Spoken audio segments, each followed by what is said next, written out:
석유나 가스 주식 중에 아직 저평가인 주식을 추천해달라는 질문이 많았습니다. 전 미드스트림 쪽으로는 AM, OMP, ENLC, DCP 등을 눈여겨보고 있고 이것 다음으로는 OKE, GEL, EPD, KMI 등이 괜찮아 보이는 것 같습니다. 어차피 미드스트림이야 배당 보고 들어가는 거고 수요가 회복되면서 점점 더 나아질 가능성이 크기 때문에 추천하는데 큰 부담은 없습니다. 그런데 업스트림을 추천해달라고 하시면 제가 그 전에 추천하던 주식들 OBB, EOG, DVN, FANG, MTDR, XEC 전부 다 많이 올라서 최근에는 아직 정유소 정제 마진 때문에 저평가로 보이는 종합회사인 SU나 CVE를 주로 추천했습니다. 이유는 추천하기에 부담이 적은 주식이기 때문입니다. 일단 회사가 커서 망할 일은 없고 엑손이나 쉐브론처럼 알려진 건 아니라 저평가 느낌이 있고 재무표도 나쁘지 않죠. 캐나다 오일샌드라 미국의 정치적 영향도 덜 받고 헤비 오일이라 라이트 오일인 셰일과도 차별적이며 매장량과 수명도 길고 장기적으로 배당 올려줄 가능성도 큽니다. 코로나가 끝나서 수요가 회복되고 정유소와 주유소가 살아난다면 현재보다 더 나아질 거라는 믿음도 있습니다.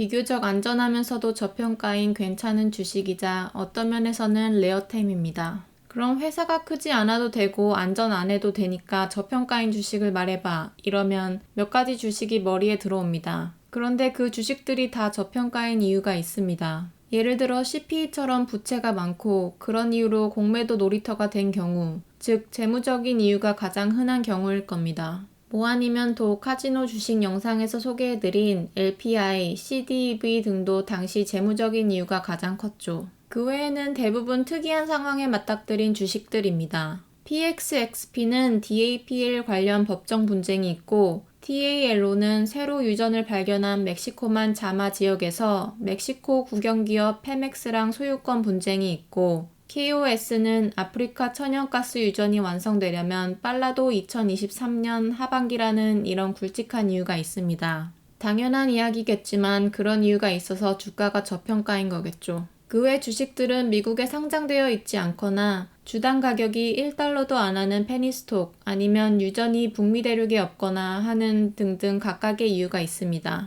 그런데 자잘한 이유야 모든 주식에게 다 있는 것이고 치명적인 이유가 없으면서도 저평가로 보이는 오일 주식이 하나 있습니다. 바로 버밀리온 VET라는 주식입니다. VET는 사우디의 석유 치킨 게임 와중에도 코로나 전 3년 동안 연속 흑자를 내면서 높은 배당률로 유명했던 미국에서도 상장된 캐나다 회사입니다. 이 회사의 특이점은 주력은 캐나다이지만 미국, 호주, 유럽에 유전 자산이 있다는 것입니다.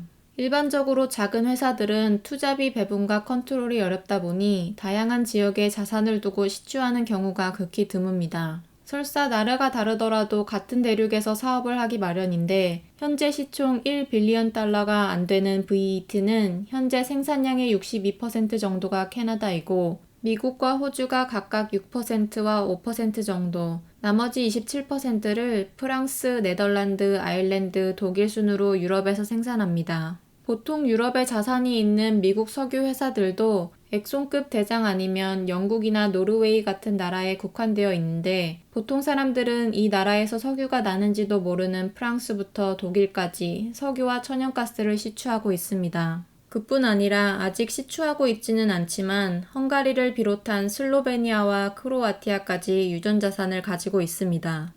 시총 1빌리언 달러도 안 되는 회사가 이렇게 전 세계 10개국에 멀티를 치고 있으니 어떤 면에서는 정말 골 때리는 회사라고 할 수 있습니다.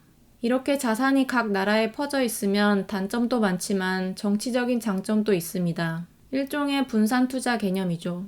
특히 유가나 천연가스의 경우 지역마다 정책 변화나 기준 가격이 다르기 때문입니다. 이런 자산 포트폴리오도 특이하지만 호주나 프랑스는 생산량 대비 수익이 굉장히 높습니다. 특히 호주 북서부 연안 생산량은 석유에 중점되어 있는데 회사 전체 생산량의 5% 정도밖에 안 되지만 전체 사업 운영 실적이 거의 3배가 될 정도로 현물 브렌트 가격보다 15에서 20불이나 높은 프리미엄으로 판매되었습니다. 또한 천연가스에 중점을 둔 유럽 생산량은 지역 내 수요보다 공급이 적다 보니 미국보다 높은 유럽 가격에 노출되어 있습니다. 유럽 생산 유가 역시 당연히 브렌트 가격이고요. 참고로 프랑스 유저는 1997년과 2006년에 엑손, 그리고 2012년에 토탈로부터 사들인 자산인데 심지어 프랑스 파리에 유전이 있습니다. 최근 기존 거래하던 토탈 소유 정유소가 친환경으로 100% 전환함에 따라 더 먼 거리의 다른 정유소로 생산량을 보내야 해서 수송 비용이 약간 더 늘어날 전망입니다. 그리고 또 하나의 장점은 오빈티브처럼 석유와 천연가스 비율이 거의 반반이라는 것입니다. 오일 포함 리퀴즈가 55%이고 천연가스가 45%입니다. 원유의 35%는 브렌트 유가 기준으로 판매 가격을 책정받습니다. 아무튼 미국에 상장되어 있었어도 미국 생산량이 적고 작은 캐나다 회사라 알려지지는 않았지만 캐나다에서는 배당 많이 주는 것으로 꽤 유명한 회사였습니다. 현재는 그 높던 배당이 정지되었고 당분간 부채 갚는 데 사용될 것이라 언제 재개될지는 모르는 상황이고 아무리 빨라도 2022년은 돼야 배당이 다시 돌아올 거라 예상됩니다. 그런 여파로 CEO도 바뀌었습니다. 어떻게 보면 그동안 이런 높은 가성비와 현금 흐름 덕분에 다른 경쟁자들보다 높은 배당이 유지되었다고 보시면 됩니다. 물론 2018년에 사스카추안에 유전을 가지고 있던 스파르탄 에너지를 1.4 빌리온 달러에 인수하고 189 밀리언 달러의 민간 회사로부터 미국 와이오밍주 북동부의 자산을 더 사서 추가하는 등 부채가 꽤 있기는 하지만 현재 유가와 천연가스 가격, 그리고 VET 특유의 현금 흐름을 생각하면 심각한 수준은 아닙니다. 어쨌든 무슨 이유인지는 모르겠지만 다른 경쟁 회사보다 주가가 안 오른 것 같습니다. 4분기 실적이 3월 8일에 나오기 때문에 정확히 알 수는 없지만 3분기 때 발표를 보면 VET는 2021년에 석유 해증이 거의 없는 것 같아서 현재와 같은 높은 유가에서 날아갈 줄 알았는데 주가 변동은 크지 않아서 좀 의아합니다. 참고로 VET는 전통적으로 천연가스는 해지를 많이 하는 편이었지만 석유 해지는 별로 안 하던 회사입니다. 그런 이유로 작년 코로나 때 상황이 좋지 못하기도 했습니다.